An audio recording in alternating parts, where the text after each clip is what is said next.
ನಿಮಗೆ ಗೊತ್ತೊಂದು ದೊಡ್ಡ ರಿಲೀಸ್ ಹೆಂಗಿರುತ್ತೆ ಅಂತ. ಸೊ ಅಷ್ಟು ದೊಡ್ಡ ರಿಲೀಸ್ ಇರುತ್ತೆ ಸರ್. ಒಂಬಾಳೆ ಅಂದರೆ ಕನ್ನಡ ಹೊರತುಪಡಿಸಿ ಬೇರೆ ಭಾಷೆಗಳಿಗೂ ಸಿನಿಮಾಗಳನ್ನ ತೊಗೊಂಡೋಗೋದ್ರಲ್ಲಿ ನಿಸ್ಸಿಮರು. ಸೊ ಈ ಒಂದು ಸಿನಿಮಾನ ಕನ್ನಡದಲ್ಲೇ ರಿಲೀಸ್ ಮಾಡ್ತಾ ಇರೋದಕ್ಕೆ ಪರ್ಟಿಕ್ಯುಲರ್ ರೀಸನ್ ಏನಾದ್ರು? ಅದು ಡೈರೆಕ್ಟ್ ಹೇಳಬೇಕು. ಅಂದರೆ ಏನು ಅಂದ್ಕೊಂಡ್ವಿ ಅಂದರೆ ನಾವು ಫಸ್ಟ್ ಸಿನಿಮಾ ಮೊದಲನೇ ಹೆಜ್ಜೆ ಇವತ್ತು ನಮ್ಮಲ್ಲೇ ಇರಬೇಕದು. ಅದು ಕನ್ನಡಿಗರಿಗೆ ಇರಬೇಕು, ಕನ್ನಡ ಸಿನಿಮಾನೇ ಆಗಿರಬೇಕು. ಸೊ ಅದು ಕನ್ನಡದಲ್ಲೇ ಮೊದಲನೇ ಹೆಜ್ಜೆ ಇಡಬೇಕು, ಈ ಜನಕ್ಕೆ ಸಿನಿಮಾ ಮಾಡಬೇಕು ಅಂತಲೇ ಮಾಡಿದ್ದಿದ್ದು. ಯಾಕಂದರೆ ಈ ಕುಟುಂಬನ ನಿಮಗೆ ಗೊತ್ತು, 5 ದಶಕಗಳಿಂದ ಹರಿಸ್ತಾ ಇರೋದು ಕನ್ನಡಿಗರು, ಬೆಂತಡ್ತಾ ಇರೋದು ಕನ್ನಡಿಗರು. ಸೊ ಆ ಕನ್ನಡಿಗರಿಗೆ ಈ ಸಿನಿಮಾ ಮಾಡಬೇಕು ಅಂತಲೇ ಮಾಡಿದ್ದು. ಬೇರೆ ಭಾಷೆಗಳಲ್ಲಿ ಅದು ಪ್ರಾಬಬ್ಲಿ ಇಲ್ಲಿನ ಒಂದು ರಿಯಾಕ್ಷನ್ ಮೇಲೆ ಪ್ರಾಬ್ಲಿ ಅವ್ರ ಪ್ಲ್ಯಾನ್ಸ್ ಇರುತ್ತೆ. ನಾನು ಅದ್ರ ಬಗ್ಗೆ ಹೆಚ್ಚಾಗಿ ಡಿಸ್ಕಸ್ ಮಾಡಿಲ್ಲ. ಕಾರಣ ಇದು ಪ್ರತಿ ಕನ್ನಡದ ಮನಗಳಿಗೆ ತಲುಪಿಸುವಂಥ ಪ್ರಯತ್ನ ನಮ್ಮ ಕಡೆಯಿಂದ ಇರಬೇಕು ಅಂತ ನಾವು ಅದ್ರ ಮೇಲೆ ಹೆಚ್ಚು ಫೋಕಸ್ಡ್ ಆಗಿದ್ದೀವಿ. ಹೊಸಪೇಟೆಯಲ್ಲಿ ಇವೆಂಟ್ ಮಾಡ್ತಾ ಇದ್ದೀರಾ ಸರ್. ಇವತ್ತು ಅಪ್ಪುಗೆ ಹಾಡ್ಬಿಟ್ಟಿದ್ದೀರಾ, 23ಕ್ಕೆ ಹೊಸಪೇಟೆಗೆ ಹೋಗ್ತಾ ಇದ್ದೀರಾ. ನೀವು ಬರ್ತಾ ಇದ್ದೀರಾ ನಮ್ಮ ಜೊತೆ? ನಾವು ಬರ್ತೀವಿ ಸರ್, ಇಲ್ಲ ಅಂತಲ್ಲ. ಸೊ ಹೊಸಪೇಟೆ ಅಂತಂದರೆ ಒಂದು ಬೇರೆ ಥರದ ಸಂಬಂಧ ಇದೆ ದೊಡ್ಡ ಮನೆಗೆ ಸರ್. ಹೌದು, ಅದು ಕಲೆಕ್ಟಿವ್ ಡಿಸಿಷನ್ ಅಲ್ಲಿ ಮಾಡಬೇಕು ಅಂತ. ಟಗರು ಲಾಸ್ಟ್ ಆಗಿತ್ತಂತಲ್ಲಿ. ಸೊ ಮತ್ತು ಆ ಜನಗಳ ಪ್ರೀತಿ ವಿಶ್ವಾಸ ಅದು ಎಂಟೈರ್ ಕರ್ನಾಟಕ ಇದೆ, ಬಟ್ ಆದರೂ ಅಲ್ಲಿ ಮಾಡಬೇಕು ಅನ್ನೋದು ಒಂದು ಟೀಮ್ನ ಡಿಸಿಷನ್ ಆಯಿತು. ಸೊ ಎಲ್ಲರೂ ಖುಷಿಯಿಂದ ಒಪ್ಪಿ ಅದನ್ನು ಪ್ರೊಡಕ್ಷನ್ ಕೂಡ ಅದನ್ನ ಇನಿಷಿಯೇಟಿವ್ ತೊಗೊಂಡು ಮುಂದುವರಿಸಿದೆ. ಸೊ 23ಕ್ಕೆ ನಿಮ್ಮೆಲ್ಲರ ಸಮ್ಮುಖದಲ್ಲೇ ಈ ಚಿತ್ರದ ಪ್ರೀ ರಿಲೀಸ್ ಇವೆಂಟ್ ಹೊಸಪೇಟೆಯಲ್ಲಿ ನಡೆಯುತ್ತೆ. ಸಂತು ಸರ್, ನೀವು ಆಲ್ರೆಡಿ ಅಂದರೆ ಹಿಂದೆ ಮಾಡಿರೋ ಸಿನಿಮಾಗಳೆಲ್ಲ ಸೂಪರ್ ಸ್ಟಾರ್ಸ್ ಜೊತೆ ಮಾಡಿದ್ರಿ, ಅಂದರೆ ಆಲ್ರೆಡಿ ಎಸ್ಟಾಬ್ಲಿಷ್ಡ್ ಹೀರೋ ಜೊತೆ ಮಾಡಿದ್ರಿ. ಇದು ಒಬ್ಬ ಹೊಸ ಹೀರೋ ಹಾಕೊಂಡು ಮಾಡ್ತಾ ಇರೋದು. ಹೀರೋಯಿಸಮ್ನ ಹೆಂಗೆ ತೋರಿಸಿದ್ದೀರಿ ಅಂತ. ಯಾಕೆಂದರೆ ಒಬ್ಬ ಹೊಸಬ್ರನ್ನ ತುಂಬ ಜಾಸ್ತಿ ತೋರಿಸಿದ್ರು ಜನ ಅಕ್ಸೆಪ್ಟ್ ಮಾಡ್ತಾರೋ ಇಲ್ಲ ಅನ್ನೋದೊಂದು ಇರುತ್ತೆ. ಸೊ ಹೆಂಗೆ ಅಂದರೆ ಸ್ಟಾರ್ಸ್ನ ತೋರ್ಸಂಗೂ ತೋರ್ಸೋಕ್ಕಾಗಲ್ಲ. ಸೊ ಹೀರೋಯಿಸಮ್ ಅನ್ನೋದನ್ನ ಹೆಂಗೆ ತೋರಿಸಿದ್ದೀರಾ, ಅದೇನಾದರೂ ಹೇಳ್ಬೋದಂತ? ಹೌದು, ಇದರಲ್ಲಿ ಏನಾಗಿದೆ ಅಂದರೆ ನೀವು ಹೇಳಿದ್ದು ಕರೆಕ್ಟು. ಇದರಲ್ಲಿ ಪಾತ್ರನೇ ಯುವ ಅಂತ ಒಂದು ಪಾತ್ರ ಇದೆಯಲ್ಲ, ಆ ಪಾತ್ರನೇ ತುಂಬ ಸ್ಟ್ರಾಂಗ್ ಪಾತ್ರ, ಅಂದರೆ ತುಂಬ ವೈಬ್ರೆಂಟ್ ಪಾತ್ರ ಅದು.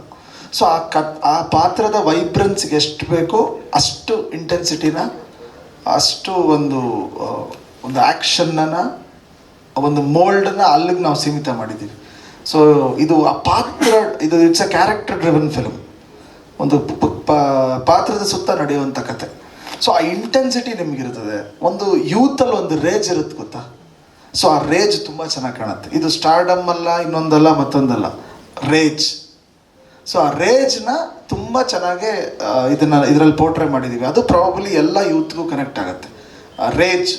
ಸೊ ಯೂತ್ ಅಂದಮೇಲೆ ಆ ರೇಜ್ ಇರಲೇಬೇಕು. ಕಾಲೇಜ್ ಡೇಸಲ್ಲಿ ಕಾಲೇಜಲ್ಲಿ ನಡೆಯೋ ಜಗಳಗಳಾಗ್ಬೋದು, ಗ್ಯಾಂಗ್ ವಾರ್ಗಳಾಗ್ಬೋದು, ಆ ಥರ ಎಷ್ಟೋ ಕಾಲೇಜ್ ಎಲಿಮೆಂಟ್ಸ್ ಈ ಸಿನಿಮಾದಲ್ಲಿದ್ದಾವೆ. ಅಲ್ಲಿ ತುಂಬ ವೈಬ್ರೆನ್ಸ್ ಇರುತ್ತೆ, ತುಂಬ ರೇಜ್ ಇರುತ್ತೆ. ಅದನ್ನು ತುಂಬ ಲೌಡಾಗಿ ಹೇಳಿದ್ದೀವಿ. ಆ ಥರ ಟ್ರೀಟ್ಮೆಂಟ್ ಆಗಿದೆ. ಬಿಕಾಸ್ ನೀವು ಹೇಳ್ದಂಗೆ ಮೊದಲನೇ ಸಿನಿಮಾ ಅದೊಂದು ಪಾತ್ರಕ್ಕೆ ಸೀಮಿತ ಆಗಿದ್ದೀವಿ. ಸೊ ಪಾತ್ರ ಬಿಟ್ಟು ಹೊರಗಡೆ ಬಂದಿಲ್ಲ. ಆ ಪಾತ್ರ ಏನೇನು ಮಾಡಬೇಕು, ಅದು ಯಾವ ರೇಜ್ಗೆ ಹೋಗ್ಬೇಕು, ಅದ್ರ ಸುತ್ತ ಅಷ್ಟು ದೊಡ್ಡ ಚಾಲೆಂಜಸ್ ಕಥೆಯಲ್ಲಿ ಬಿಲ್ಡ್ ಆಗಿರೋದ್ರಿಂದ ಆ ಪಾತ್ರನೂ ತುಂಬ ಚೆನ್ನಾಗಿ ಬಿಲ್ಡ್ ಮಾಡಿದ್ದೀವಿ. ಯಾವುದೇ ದೊಡ್ಡ ಮನೆಯಿಂದ ಬಂದ ಕಲಾವಿದರು ಇರ್ತಾರಲ್ಲ, ಯಾರೇ ಬಂದರೂ ಅವರು ಹೋಲಿಕೆ, ಅವ್ರ ಅಣ್ಣನಂಗಿದ್ದಾರೆ, ದೊಡ್ಡಪ್ಪನಂಗಿದ್ದಾರೆ, ಅವ್ರ ಅಪ್ಪನಂಗಿದ್ದಾರೆ, ಅಜ್ಜನಂಗಿದ್ದಾರೆ. ನಿಮಗೆ ಏನು ಕಾಣಿಸ್ತಾ ಇತ್ತು ಯುವರಾಜ್ ಕುಮಾರ್ ಆಕ್ಷನ್ ಕೆಲಸ? ನನಗೇನೋ ಒಂದು ಇಂಡಿವಿಜುವಾಲಿಟಿ ಕಾಣಿಸ್ತು. ಕಾರಣ ಏನಂದರೆ, ಫಸ್ಟ್ ಟೈಮು ದೊಡ್ಡ ಮನೇಲಿ ಒಂದು ಗಡ್ಡ ಮೀಸೆ ಬಿಟ್ಕೊಂಡು ಬಂದಿರೋ ಹೀರೋ. ಅದು ಹೊಸ್ದು ನನಗೆ. ನಾನು ಇಲ್ಲಿವರೆಗೂ ನೋಡಿರಲಿಲ್ಲಲ್ಲ ಯಾರು, ಅಂದರೆ ಈ ಥರ ಒಂದು ಗೆಟಪ್ಪಲ್ಲಿ ಯಾರೂ ಇರಲಿಲ್ಲ. ಸೊ ನನಗೆ ಗುರು ನೋಡುವಾಗೆಲ್ಲ ಒಂಥರ ಹೊಸ್ದು ಅನ್ಸೋದು. ಆಮೇಲೆ ಕಣ್ಣು ತುಂಬ ಚೆನ್ನಾಗಿದೆ ಗುರುದು, very intense eyes. But action ಮಾತ್ರ ತುಂಬ ಸರ್ಪ್ರೈಸ್ ಆಯ್ತು ನನಗೆ. ಅಂದರೆ ಟ್ರೈನ್ ಆಗಿದ್ದರು ಎಲ್ಲವೂ, ನಾನು ವೀಡಿಯೋಗಳು ನೋಡಿದ್ದೆ. ಬಟ್ ಅದು ಸ್ಪಾಟಲ್ಲಿ ಆ ಎಕ್ಸಿಕ್ಯೂಷನ್ ಮಾಡುವಾಗ ಅದೊಂಥರ ಕಿಕ್. ಆಡಿಯನ್ಸ್ಗೂ ತುಂಬ ಒಳ್ಳೆ ಕಿಕ್ ಇರುತ್ತೆ ಆ್ಯಕ್ಷನಲ್ಲಿ. ಆ ಡ್ಯಾನ್ಸು ತುಂಬ ಚೆನ್ನಾಗಿ ಮಾಡಿದ್ದಾರೆ. ಆಮೇಲೆ ಇದರಲ್ಲಿ ಒಬ್ಬನೇ ಶಿವಲ್ಲಿ ಒಂದು ಹೈಲೈಟ್ ಬಿಟ್ಟಿಲ್ಲ ನಾವು. ನುಂಚಾಕ್ ಇಟ್ಕೊಂಡು 2 ನುಂಚಾಕಲ್ಲಿ ಡ್ಯಾನ್ಸ್ ಮಾಡಿದ್ದಾರೆ. ತುಂಬ ಹೈಲೈಟ್ ಆಗುತ್ತೆ. ಅದು ಥಿಯೇಟ್ರಿಗೆ ಇರಲಿ ಅಂತ ನಾವು ರಿಲೀಸ್ ಮಾಡಲಿಲ್ಲ. ಆ ನಿಟ್ಟಿನಲ್ಲಿ ನೋಡಿದಾಗ ಗುರುಗೊಂದು ಇಂಡಿವಿಜುವಾಲಿಟಿ ಇದೆ. ಶಿವಣ್ಣ ನೋಡಿದಾಗ ನಮ್ಮ ಸಿನಿಮಾದ ಶೋರಿಲ್ ಆಗ್ಬೋದು, ಹಾಡು ನೋಡಿದಾಗ ಶಿವಣ್ಣನೂ ಅದೇ ಅಂದರು, ಇಲ್ಲ ಇಂಡಿವಿಜುವಾಲಿಟಿ ಇದೆ ಸಂತೋಷ್ ಗುರುಗೆ ಅಂತ. ನನಗೂ ಅದೇ ಅನಿಸಿದ್ದು. ಆ ಇಂಡಿವಿಜುವಾಲಿಟಿ ತುಂಬ ಚೆನ್ನಾಗಿರುತ್ತೆ. ಆಮೇಲೆ ನೆರಳು ನೀವು ಹೇಳ್ದಂಗೆ ಇದ್ದೇ ಇರುತ್ತಲ್ಲ, ಆ ನೆರಳನ್ನ ನಮ್ಮ ಮನಸ್ಸಿಂದನೂ ಯಾರು ತೆಗಿಯೋಕ್ಕಾಗಲ್ಲ, ಜನರ ಮನಸ್ಸಿಂದನೂ ಯಾರು ತೆಗಿಯೋಕ್ಕಾಗಲ್ಲ. ಬಟ್ ಗುರು ಯಾರನ್ನೂ ಇಮಿಟೇಟ್ ಮಾಡಿಲ್ಲ. ನನಗೆ ತುಂಬ ಖುಷಿಯಾಗಿದೆ, ಅದೇ ಇಮಿಟೇಷನ್ ಇಲ್ಲ. ಸೊ ಇದು ಒಂದು ಓನ್ ಸ್ಟೈಲ್ ಇದೆ.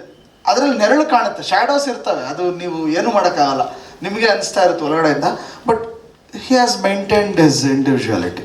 ಗುರು ಅಂತೀರ ಇವಾಗ ನಾನು ಮುಂಚೆಯಿಂದ ಗುರು ಒಂದು ಅದು ತೆರೆಗೆ ಯುವರಾಜ್ ಆಗಿದೆ, ನನಗೆ ಗುರುನೇ ಆಗ್ಬಿಟ್ಟಿದೆ. ಮ್ಯೂಸಿಕ್ ಡೈರೆಕ್ಟರ್ಗೆ ಸರ್ ಹೀರೋಗೆ 50% ಹೀರೋನ 100% ಮಾಡೋದು ನೀವು.